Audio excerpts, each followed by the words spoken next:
Guys આપણે મેરેજમાં જવા માટે રેડી થઈ ગયા છીએ.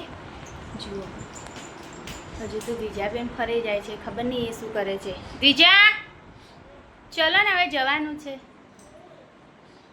હજી તો શું કરે છે આ છોકરી ખબર નહીં પડતી. ભગવાન આગળથી ધાણી લઈને ખાય છે આ રહીએ. તો મેરેજમાં શું ખાઈશ?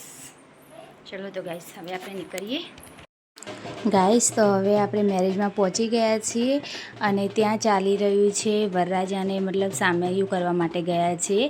તો જુઓ દ્વિજાબેનને તો પિન ફાવતી નથી ને તો કાઢે જાય છે ને એવું કરે જાય છે. આ હોલ છે જે અહીંયા મેરેજ છે, તો અહીંયા હોલમાં હવે એમને લાવવામાં આવશે અને પછી આવી ગયા છે. ચલો વરરાજા આવી ગયા છે, પછી એમના મેરેજમાં તૈયારી ચાલુ થઈ ગઈ છે બધી.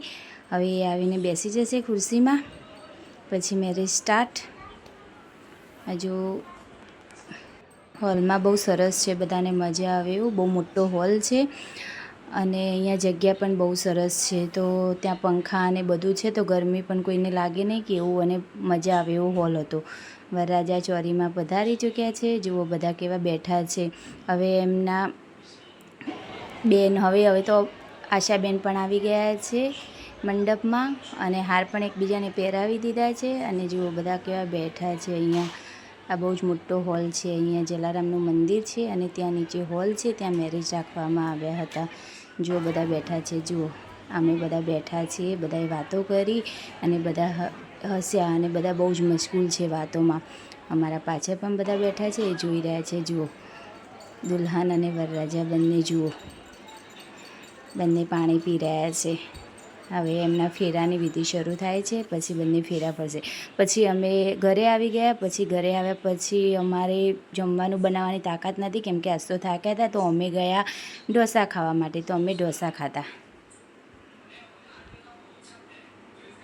तो हमने पहले डोसा खाई दीजा को भी और बहुत मज़ा आया डोसा खा के. तो वरना तीखू लगे, तीखू बहु तीखा नहीं था, बहुत अच्छा डोसा था, प्यारा बहुत डोसा. तीखा हमने था. इस बार अलग ही ट्राई किया था, अलग डोसा ही मंगवाया था. फिर हमने डोसा खाए और फिर डोसा खा के हम फिर घर आ गए. और द्विजा को भी बहुत मज़ा आ गया था. द्विजा को भी और डोसा के बाद में उसने पाव मंगवाया था, उसने पाव भी खाया साथ में. घर से दूध लेकर गए थे तो उसने दूध पिया.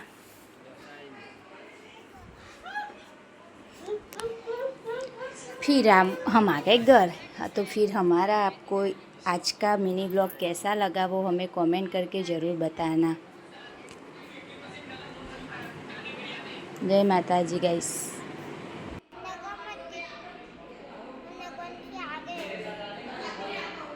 हाथમાં मेहंदी મૂકી, मेहंदी મૂકી हाथમાં.